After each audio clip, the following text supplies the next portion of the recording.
Hello everybody, it's me again. If you missed the Christmas message I sent out, well, at least I'm glad you're here. Share with me and I can share with you my message to the people of Uganda and beyond as we cross into a new year. 2025 has been a tough year, a year of uncertainty, a year of some things going up, some going down, some change, unexpected change. I've always said, expect the unexpected. Now for the young people, we've got so many young people in Uganda. If ever that message was clear, it's been made clear in the year 2025. The youth are so many. Many of them are now qualified, they've studied something, they've got some basic skills, but they are just not cutting it in life. What's the problem? How do we help these young people? What they are not being taught in school, they've got to learn on the streets. Most people want to make money. They don't realize you can't just make money by getting a job. Yes, it's useful to get a job. It helps you to climb the ladder and you make some savings. But show me somebody who got rich just from being employed. The sooner you start doing something for yourself, whether it's a side hustle or a full-time hustle, the better. And don't give up when you fall, because you will have to fail several times. When you were learning to walk, do you know how many times you fell down? It didn't stop you. You got up. You had to keep trying until you could walk as a baby. Later on, when you're learning how to ride a bicycle, you fall down several times, but you get up and you go and do it. Now, let me tell you one thing about the business world, or entrepreneurship. You need a lot more drive than learning how to walk. A lot more zeal, that fire in your stomach to keep going. And that's what you need. Now, those who have reached a certain age and are trying to find their goals in life, trying to make a roadmap, trying to find a path. This is the time at the beginning of the year to start thinking, what is my path? Where do I go? What is lucky? Let's begin with the basics. What haven't I learned in school that I need to learn now? You've got to train your eyes. God gave us eyes, fingers to touch, to feel, a nose to smell, a tongue to taste. Most important thing first is your eyes. And that's why I tell you, you are so privileged you don't realize it compared to a person who's blind. The privilege of being able to see is a very big privilege. But don't just see. Train your eyes to see opportunity. There's opportunity everywhere. I've been around long enough to see when it's Christmas time, everybody's traveling up country, and it was be so hard to travel up country.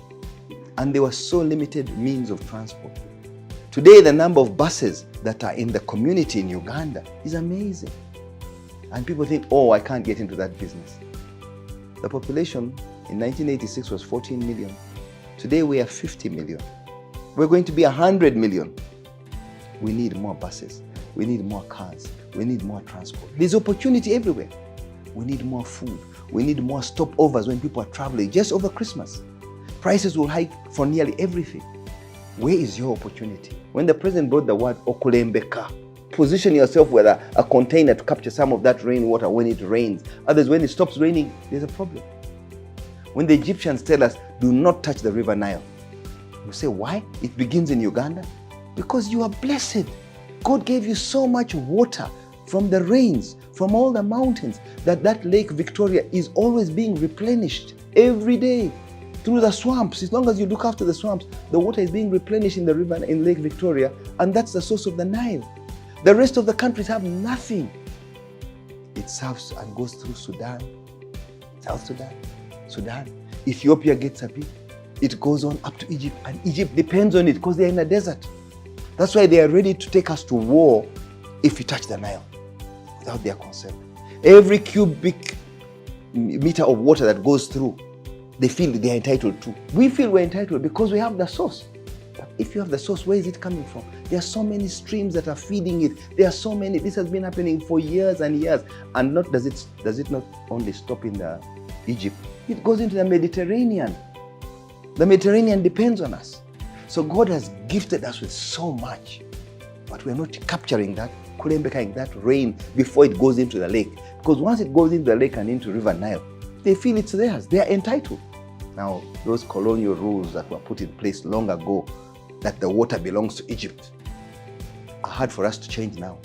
And it could be a cause for war, a full-scale war if we try to fight. Ethiopia came to the verge of war just by delaying the waters that go down from the Blue Nile into the River Nile. So I'm showing you that as Ugandans, we have so much opportunity.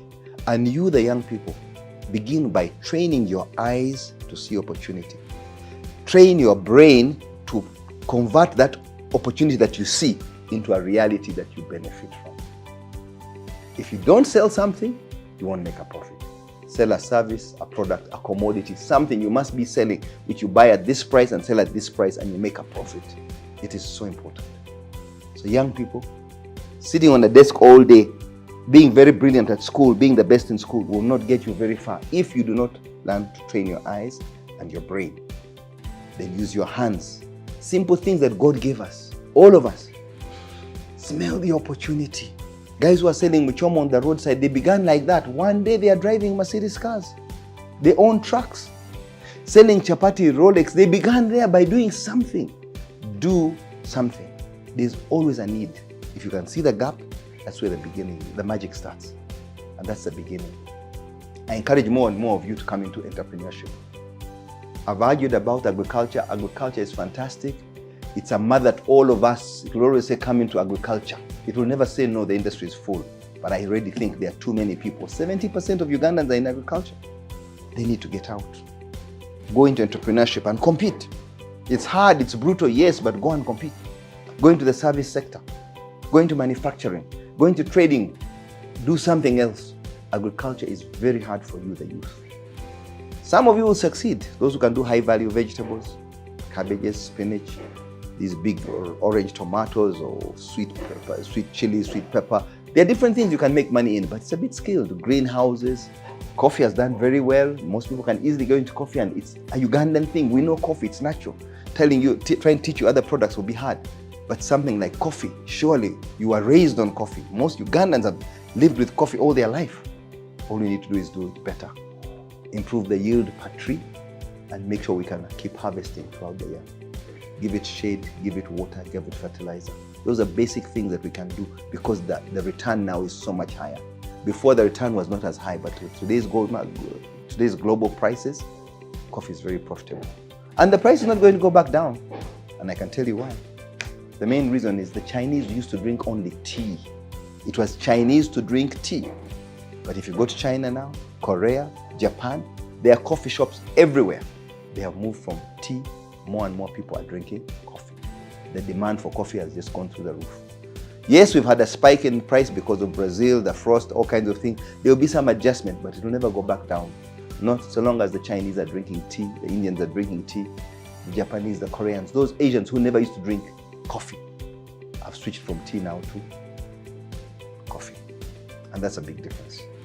Africans have begun drinking coffee. Ethiopians used to be the biggest producer and they were drinking so much coffee. Uganda has now overtaken them. We produce more coffee than Ethiopia. Number one in Africa. So there's so much opportunity. Cocoa, I can talk a lot more about cocoa. It's a big market because more people are eating chocolate. The affluent people in the world, the numbers are much bigger. Imagine 1.4 billion Africans now with a bit more money. 30, 40 years, we didn't have that kind of money.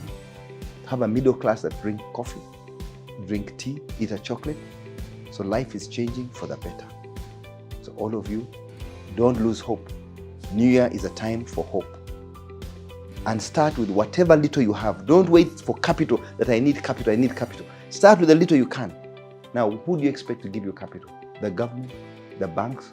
If your own brothers and sisters will not lend you money, you have not yet proven to them that you're credible, why would anybody else lend you money? Start with your relatives. And don't borrow a lot, 50,000, 100,000, and make it grow. Show them that it can grow and give them some of the profit. Share with them instead of interest. If you start like that, one day they'll see this guy's got an entrepreneurial gene in him. And really, nobody's born an entrepreneur. I don't think so. You just have to have the drive, the need, the habits. Once you've got the habits, you will succeed.